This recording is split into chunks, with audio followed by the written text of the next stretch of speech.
I just want to say thank you for the opportunity to come here and speak to everybody and see all the great faces that I haven't seen in a couple years or a year. This has been an awesome day.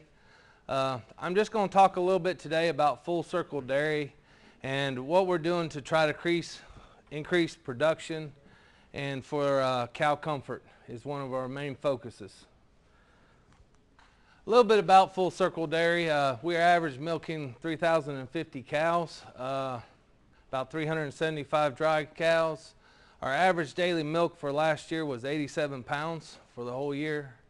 The average cell count is 210,000, and we have 48 team members. So I'm going to start in the beginning where it starts with the cow and the calf. This last year, or 2 years since I've started there, we've underwent major construction, additions, basically starting over and looking at anything we can do for cow comfort and for animal welfare, for the well-being of every animal. So we started with maternity, and we believe that this is where the animal comfort starts. Clean work area, a very clean environment for the calves to be born in. We put down a lot of rubber matting in critical areas to make sure that the cow has secure footing and it's nice and comfortable. We added a couple of pens, calving pens. They're sand bedding. So now all of our cows are calving in sand bedding, a nice clean area. We can drive a loader in there. It gets cleaned a couple of times a week. Daily they go in there. They'll go ahead and clean these stalls, sanitize the stalls. We also have a small little area for calves on rubber for the newborns. During the winter time, we put up plastic sheeting. They'll bed with straw. Trying to make everything just as comfortable for these animals as we can. This right here pretty much says it all. I mean, it begins day one. We bought a couple of heaters for these calves. It gets a little bit cool up there, and that calf's born. It's shivering, it's cold. It's going to get a jacket. It's going to get wrapped in straw. If it's still cold after we feed it a gallon of colostrum within an hour of birth, warm colostrum, it goes in a calf heater. This last year, in January of 2015, we started construction on new heifer facilities. We decided that one way that we can stay competitive in the dairy industry and increase production is to go ahead and bring all of our heifers back home. Before, they were raised in the old Florida hutches outside until they were about 90 days old, and then they went off to a heifer raiser. Now we've brought everything back home. We're raising them ourselves. What you see right here, that was a hole about 6 foot deep. That was an area they had dug out actually to build the original freestall barns for the cows. We brought in a lot of dirt, just changed the whole landscape around the dairy, and what it looks like is totally different now than what it looked like a year ago. So we started with a new calf barn, 0 to 70 days old, in group feeding with automated feeders. Now this has been a tremendous learning curve for us. We had never used auto feeders. Nobody that has worked at Full Circle had ever used auto feeders. One of the biggest challenges we have found is that it's not a labor saver. We didn't go into it looking for labor savings. A lot of people have said it will be a labor saver. It is not. Okay? It takes a lot of labor to raise a baby calf right. But we still believe that this is the best way to go for us. Then we went to the next phase is a wean barn. As you can see in these facility, each pen holds 25 to 30 calves up to about 4 months old of age, and then we'll go to just 25 calves per pen. That's open sand bedding, all right, with a concrete alleyway in the front, a place for them to eat. They're kept there until about 5 to 6 months old. This is back in the baby barn. This is a background area for calves 1 to 4 days old. Right now we're putting them on auto feeders at 2 days of age. If their sucking reflexes are good, they're drinking a bottle by themselves. We hang the bottles. They'll get dehorned with a paste dehorner. They're RFID, and they'll go straight into the auto feeders. We've tried it both ways. For us, you're either going to spend the labor of somebody feeding them with a bottle, or you're going to spend the labor of trying to bring that calf up into the race to to teach it how to drink. Either which way, you're spending the labor. So we feel like if we get them in the group housing quicker, it'll help some. This is just a covered storage area for milk powder, just by the semi-load. One thing we got is we were having a problem with milk feeders running out of feed overnight. We heard about some friends down the road over in Bell who had an auto feeder. They made a piece on the top of it. We sort of copied that. Ours is a little bit different, but we extend the feeder up on top to hold more milk, so now it can hold about 200 pounds of powder. So make sure that the calves don't run out during the night. This is the first calf that we put on the auto feeders right there, and it was about the end of April last year.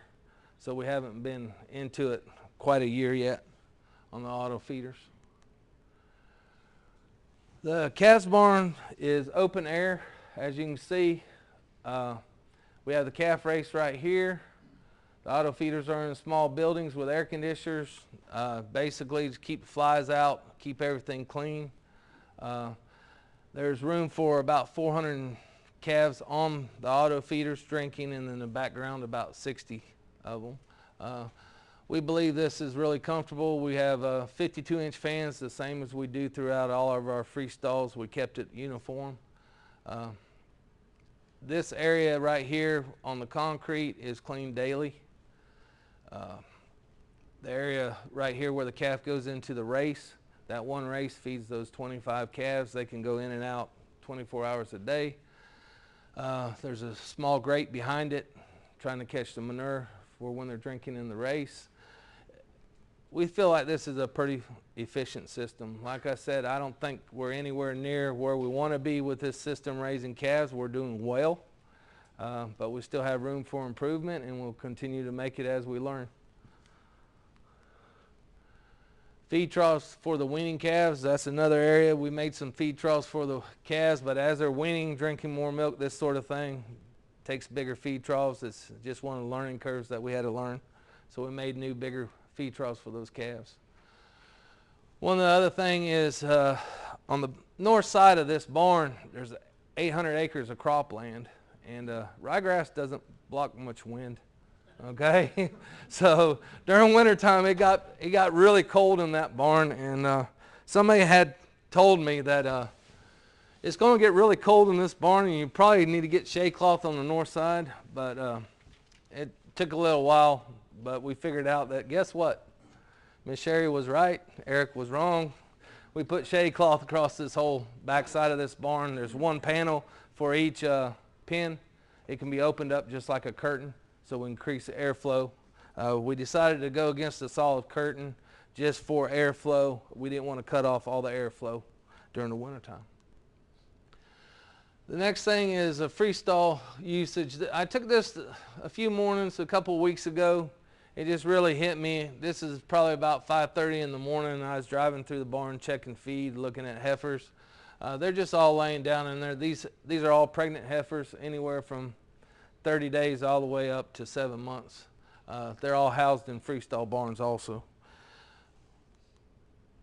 This is a 5 to 13 month old heifer freestall barn with a feed lane. We do have head slants in there, getting them used for headlocks. The only headlocks we have on our farm are in our heifer barns for breeding. So we get them used to the headlocks, and then that way they're ready, and we'll be eating out of them whenever it comes time to breed them. This has been, I think, a really great addition. Our heifers are doing very well. Our goal is 12 months of age, first service with 800 pounds. We're real close to meeting that, probably right now at about 70% of all the heifers. We want to get up to 100% of all of them. The conception rate in that barn has been very well. It's about 70% first service on those heifers. Everything is AI'd on our farm. We use them monthly body weights to try to go ahead and see the progression on all of our heifers, make sure we're staying on target with different. We're ultrasounding everything right now at 30 days since breeding. A lot of thanks to the UF Veterinarian Farms. they came out for the last 7-8 months and have worked with our guys training them to ultrasound. I have 2 people now trained to ultrasound. It's a lot of fun watching these young people and even some of your other employees who have been here a long time want to learn something new. It has been very enjoyable watching them learn and see them learning new abilities and bringing it to the farm. This was one that was taken out at Christmas. If there's one thing I like it when somebody sends me a text message that puts a smile on my face and all the other employees. You know, a dairy farm, we all end up working a lot of long hours, a lot of hard days, and it's just nice and enjoyable when they send me that for Christmas. Let me know that they really were working, but they were still enjoying Christmas also. Our milking facilities, we got a 70-stall rotary. We're milking 450 to 500 cows per hour, depending on what they're running. One thing we did when I first started was we went ahead and bought rubber matting for the whole rotary. Try to make it more comfortable on the cows. Clean, comfortable cows coming from the FREESTALLS.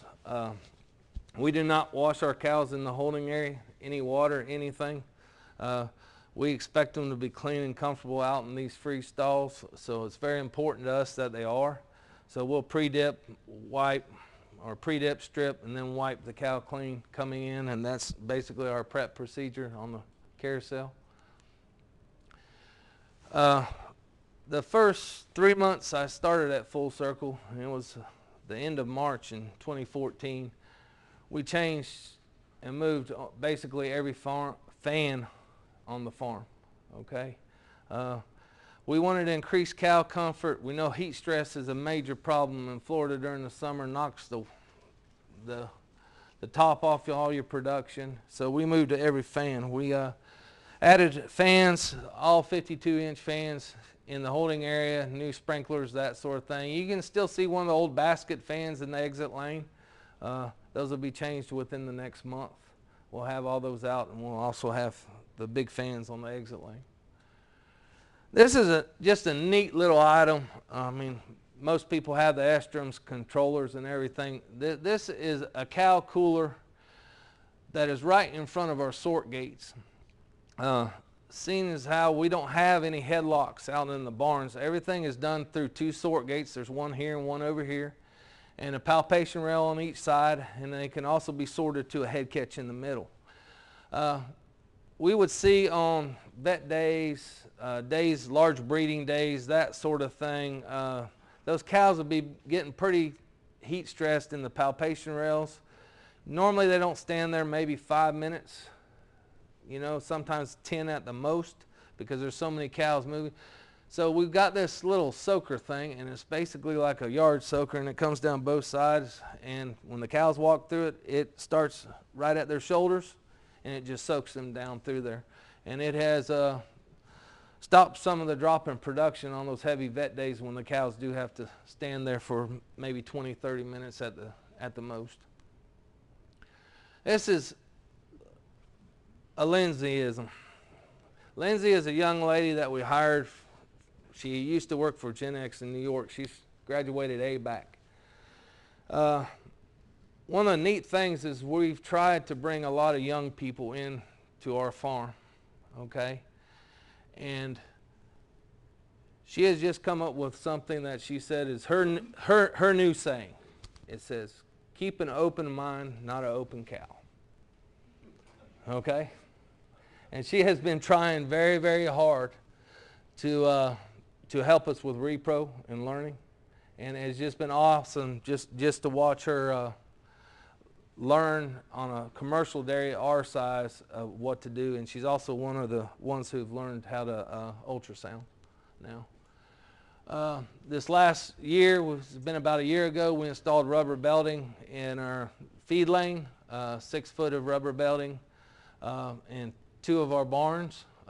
We have 2 more that we're going to put some rubber belting in this year before summer really gets here.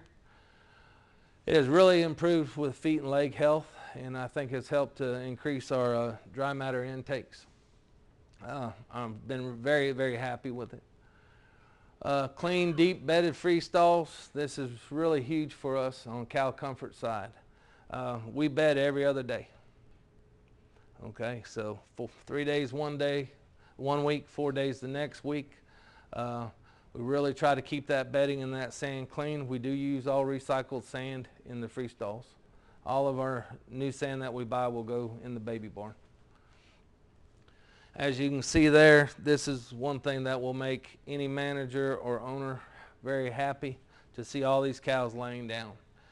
When we move these fans here, we place them at 24 foot on center over the freestalls. They're 30 foot because that's where the poles are along the feed lane overhead. I went with what's close to being a wind speed in some tunnel barns is at the bottom of the next fan. I look for a 9 to 12 mile an hour wind for a minimum. Okay, there's a lot of airflow in our barns, a lot of fans. We really do our best to try to keep them cool. And the open barns have very, very good air quality.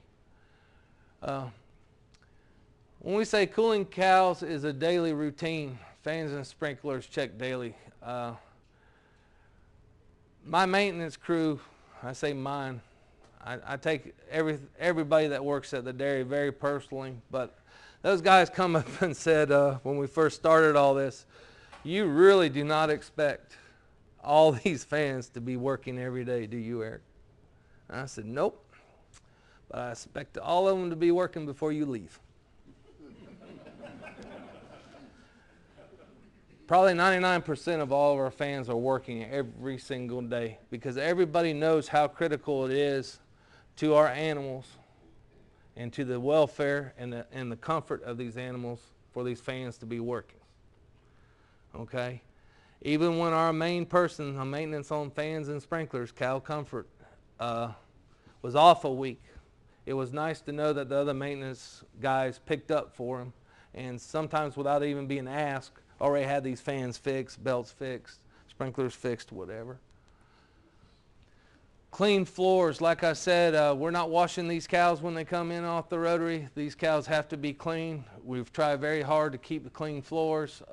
We do scrape our barns with a tire along with a flush. Minimal stress. We want them laying down, nice comfortable stalls. We want to make sure the manure is going off the curb as much as possible to keep those cows clean. One of the other things we did this past year is we enclosed our commodity barn. The old commodity barn did not have this tall roof over it.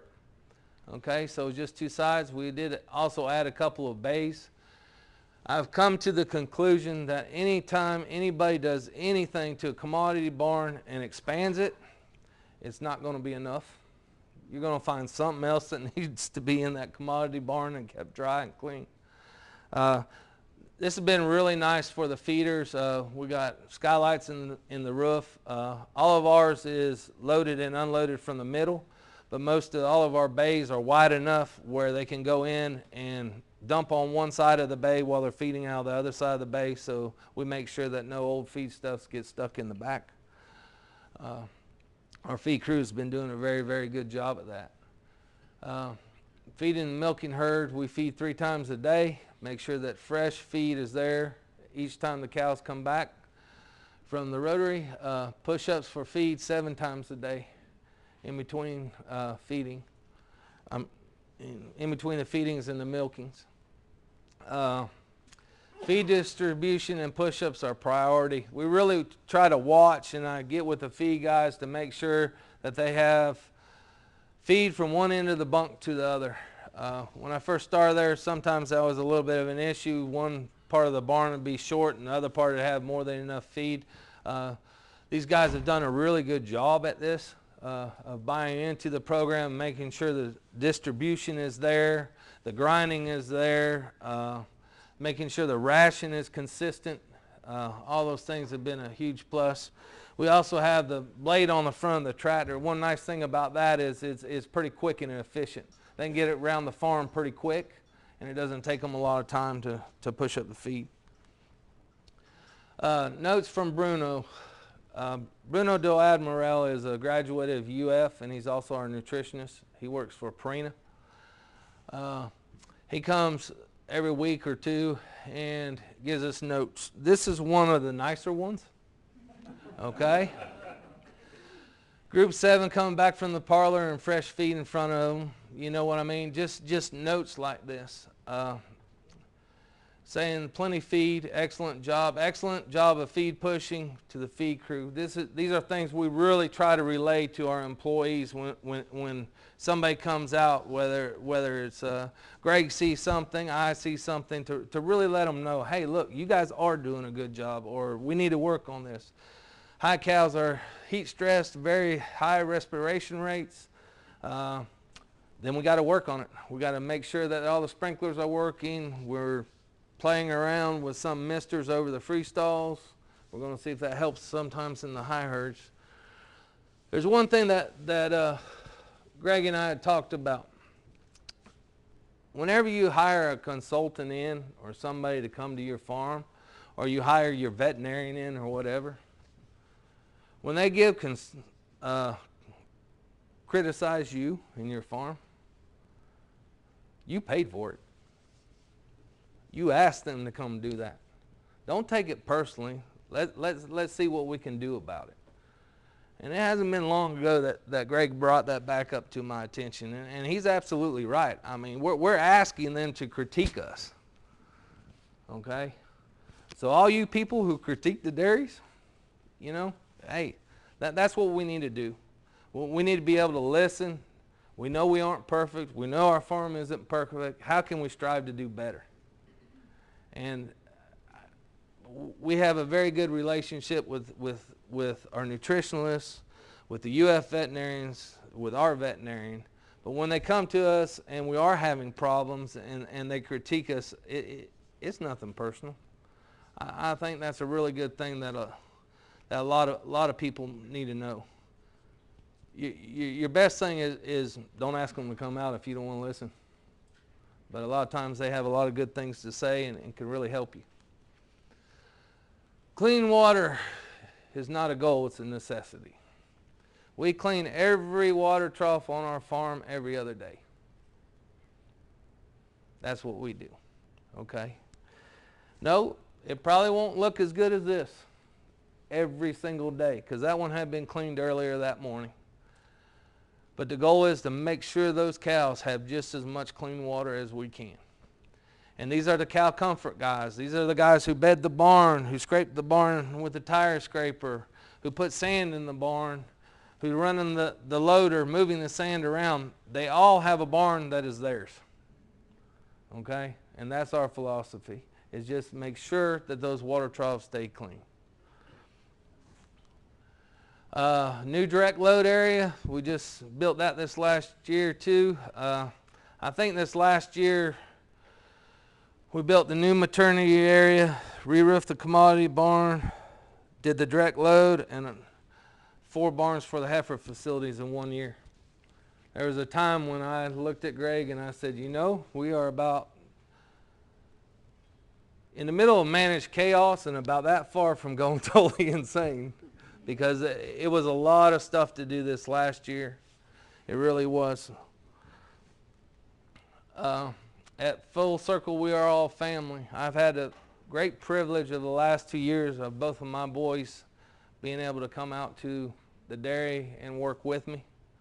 It has been just an awesome thing, and the support that the dairy has given to the families, and that's all the families at the dairy.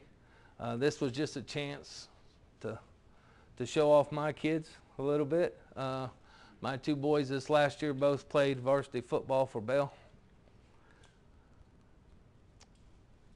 My first summer at Full Circle Dairy, I knew this was going to be awesome. And you know why? It's something that I left out of almost every slide here. It's the people. If there's one thing I can leave everybody with today, is that if you have the chance to build a team, to pick the people, and some people come by the weirdest coincidences, a friend of another dairyman, and you find those people, the interns. We're bringing a lot of young people into Full Circle Dairy from the dairy industry. This is one of the really cool things that I like about it, okay? But all of our people, we want them to feel that we care because we want them to care about our cows. And that's the easiest way to get through. When I took this picture, I thought about all the people on the farm. Because when I started at Full Circle Dairy, nobody knew me. Nobody. They didn't know what kind of manager I was, what kind of person I was. I didn't know what kind of person they were. But it's been really neat to watch everybody learn to trust each other, that everybody has everybody's back, okay? If something gets left undone, there's somebody there to say, hey, look, we got to get that done. Do you need help? That has been a really neat thing and one of the best things about Full Circle, and one of the reasons why I think that we can average 87 pounds for last year, that we will increase that this year, and that our dairy will succeed. So the one thing I want to leave you about is the greatest asset that I believe that we have, even after all the new buildings and everything, is all of our people. And the great ownership that I get to work for. And basically that's it. I appreciate it.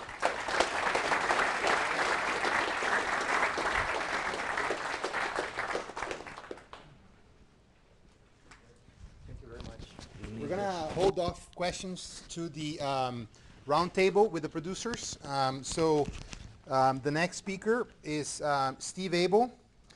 Steve is from